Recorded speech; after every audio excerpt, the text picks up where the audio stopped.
Despite scoring 45 in Milwaukee last night, Luka Doncic and the Lakers suffered their third straight loss, this time at the hands of Giannis, Dame, and the Bucks, who snapped their own three-game losing streak. LeBron James missed a second straight game due to a left groin strain. The Lakers are in the midst of one of their toughest stretches of the season, not just because of their opponents, due to their postponements.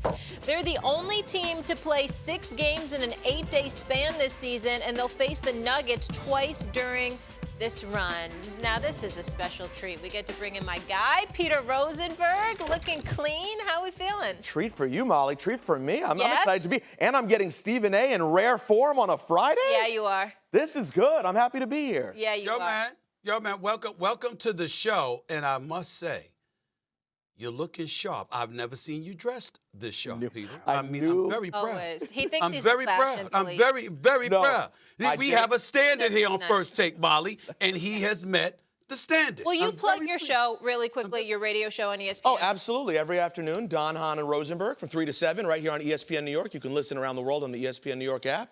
All right. And, Stephen, I did it for you. I knew you'd want the fresh new suit. I came clean for you. I got you. Damn right. All right. I appreciate that. Thank you very much. Alan Hahn, by the way, Molly, is doing a damn good job now that Michael K., the great Michael K., has departed from that afternoon drive show. Alan Hahn is doing a great job, and my man Don Juan LaGreca. We cannot start this show with Peter without mentioning Don Juan.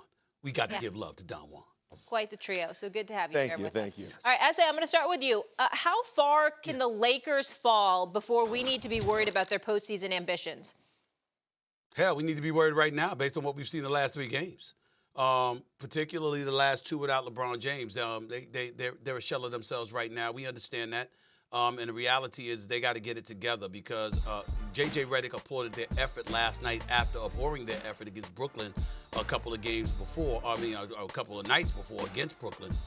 So their effort was there last night. But they were playing against a superior team because Milwaukee is superior to them if they don't have LeBron James, and that's what you're looking at right now. Here's where it gets dangerous. When we fantasize about the Lakers and potentially making the Western Conference Finals, considering the way LeBron has played and the way Luka has been coming on, the combination of the two changes everything in terms of the fortunes for the Los Angeles Lakers. With those two on the court together healthy, there is no question that the Lakers can get to the Western Conference Finals, without a doubt, okay? And they can compete for a chance at the championship. But without LeBron James at age 40 in his 22nd season, which is just a testament to his greatness, without him, we see how the Los Angeles Lakers look.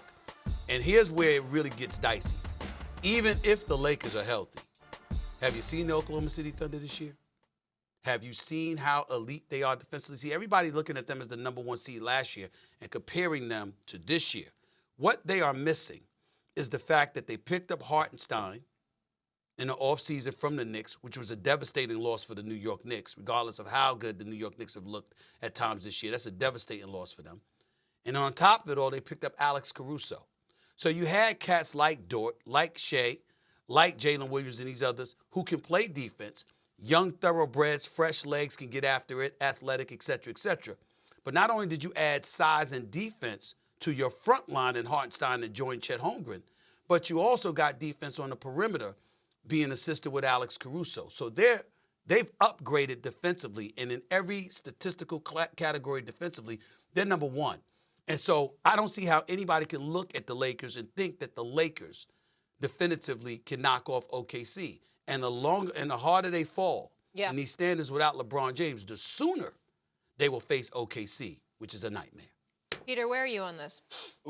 Stephen, eventually, that's exactly the point that I feel. I don't worry about this Lakers team without LeBron James. They can fall as far as they need to as long as they don't end up as the 8th seed when the playoffs start.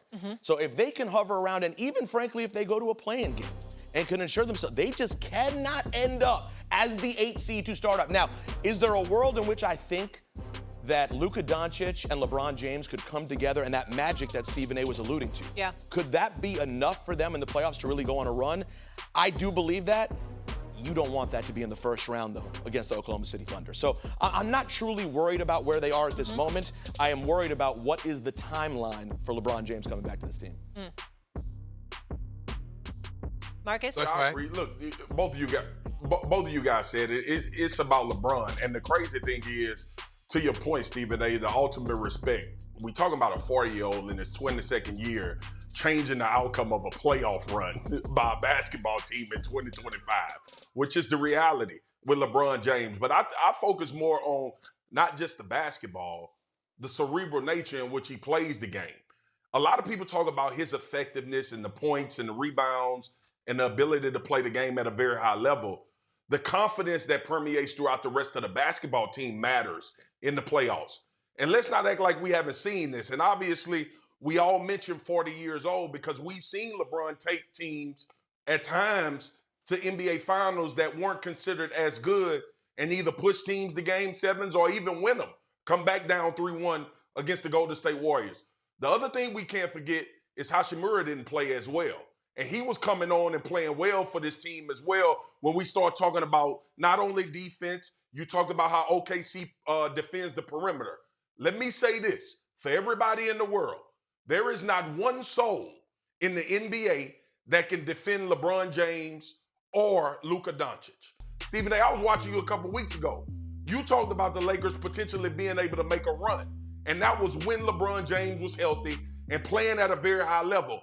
I will not dismiss the fact that LeBron James and Luka Doncic are on the same team and the level in which they elevate their games once they get into the playoffs. Now, health is an issue for everybody.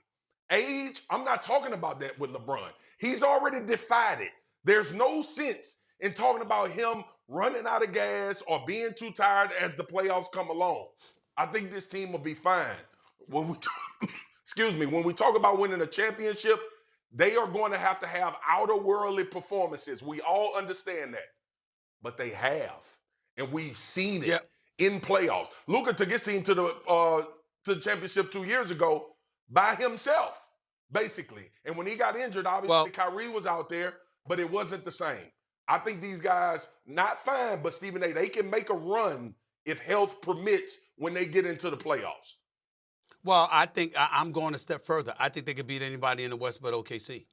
I'd pencil them in as a victory against anybody in the West other than OKC if they are healthy. But here's where it gets interesting. So they don't have LeBron last night. Luka drops 45. What does Doc Rivers say? It's Luka. We kind of knew he was going to get his. We kind of made sure we guarded him one-on-one. We didn't double him. We sort of dared anybody else to beat us, knowing they couldn't do it. Now, the combination of Luka and LeBron's on the court makes it very interesting because when LeBron wasn't on the court, Luka held on to the ball a lot. They were in ISO situations. He was the ball hog. Others weren't nearly as involved as they could have been because he damn near moves in slow motion sometimes. But with LeBron on the court, even though the ball is in his hands, he gets rid of it quicker because you got LeBron resembling a damn wideout for crying out loud. The combination of those two things opens the floor up for other shooters and for other teams, for other guys to get open shots. Those guys are going to have to hit those open shots in order to beat a team the caliber of OKC. Yeah. You know who hit some shots last night? UConn are...